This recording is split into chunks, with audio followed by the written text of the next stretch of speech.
The other one that I wanted to go through too, that's been the big topic of conversation, is the dumpster cam with the said. Everybody thinks it's that Hyundai Elantra, and Jeff did a really great job on that as well too. And I actually have a little bit of evidence that I can share this evening too. So this was a big topic of conversation where everybody thought that this Elantra came into the area at 12:44 a.m. and he was in the area before. It's not an Elantra. It's a BMW X6, and I can prove it to you as well too. So we'll play this. Well, you remember the big thing was the sun. It's got a moonroof or a sunroof. Yeah. This is the vehicle. Yeah, it's not. It's an unbelievable. X6. People. And what I want to look at too is, if you look, and I don't know if you can see my cursor, this area right here, and you're going to see the photos that I pull up in the back where this bumper is. You can see that trim level. And unfortunately, the photos that I'm going to show you, because I was kind of creeping in a parking lot when I did it, I didn't want to have like an overview look of like taking someone's picture of their car like this. It did have that front sunroof on it. The way that roof line is, it's very like bowed and bubbled, so that the sunroof is pushed really closer to the the front of the windshield. But we'll play this, and then I'll pull up my. You know what else, Brian, is do you see a front tag on that vehicle? No. On this one? Yeah, I can't tell. I haven't looked real close. But you see you see the brow on that, like we talked about. It kind of goes. You can't see. It's totally different than the Elantra. But that's a BMW. I mean, I know BMW. Yeah, it's definitely a BMW. I want a BMW. And that's kind of like a crossover vehicle. It's not really an SUV. Yeah. It's not. It's more like a crossover. What do you girls think about that? Anybody want to chime in?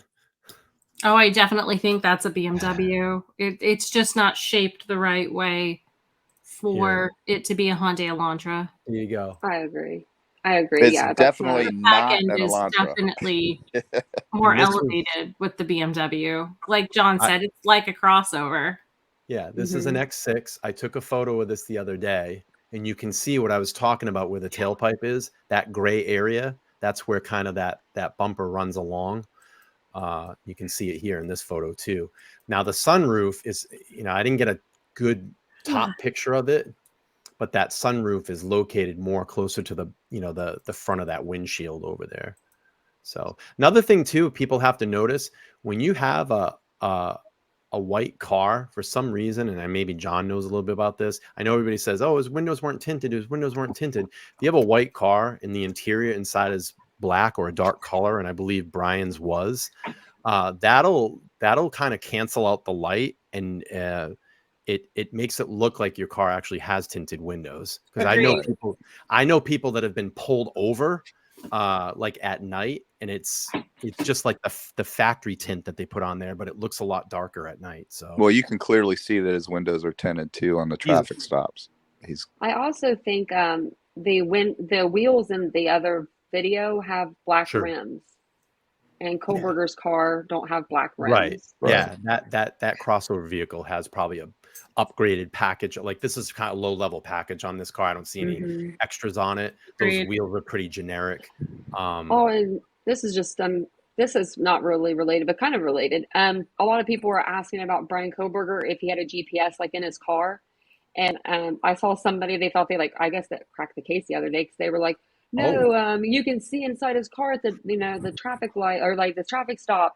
And I'm like, well, if you look at his dad's leg, you can see the GPS on his phone. Like literally there's a map, like it shows you right there. Like if he saw the GPS, why would he be using his dad's GPS if he had one in his car? Right. So that's why it was kind of silly. That's why I don't think that this car, for without using the technical term, I don't think this car had the black box like some people are implying.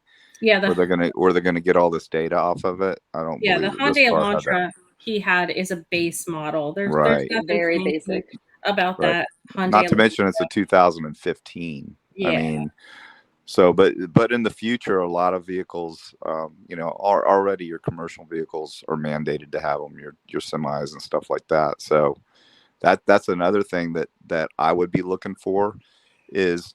If you remember, when Nancy Grace took the route from the location, the back road that they suspect he took, well, she kept saying that it was very eerie and there was a lot of semi truck traffic on that. It Mhm. was a 2-lane road.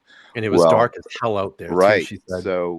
So knowing what I know, if the investigators really dove in and they figured out and they put out there, hey, who's running these routes? Let us know, because they have dash cam footage on those trucks, and they may have actually captured him coming those back roads from semi trucks. Agreed. Just something to Mhm. think about. I mean, I've seen it. I haven't actually had a case involved in that, but I've heard of them. A partner of mine Or had one. even I got a question.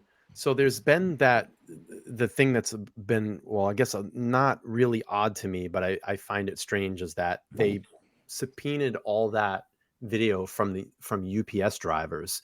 And what I thought was, and I actually talked to my UPS driver that comes to my business. I said, "Hey, do you guys have cameras in your trucks?"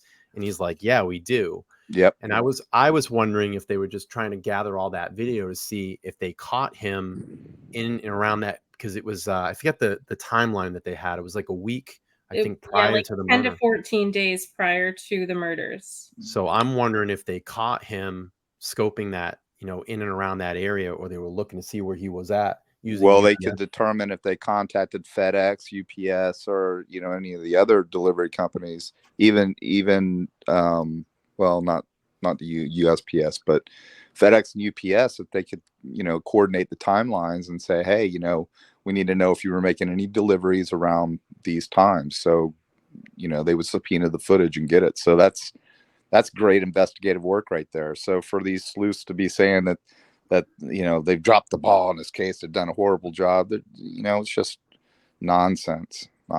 Hey everybody, if you've made it this far in the video, I just wanted to thank you for watching. If you enjoyed the content today, please give it a thumbs up. Oh, also on the way out, hit that subscribe button and turn notifications on. So every time I drop a new video, you guys will be informed. And somewhere up here while I'm talking, you're probably going to see another video pop up. Make sure to click on that video as well. I'll see you guys next time. Take care.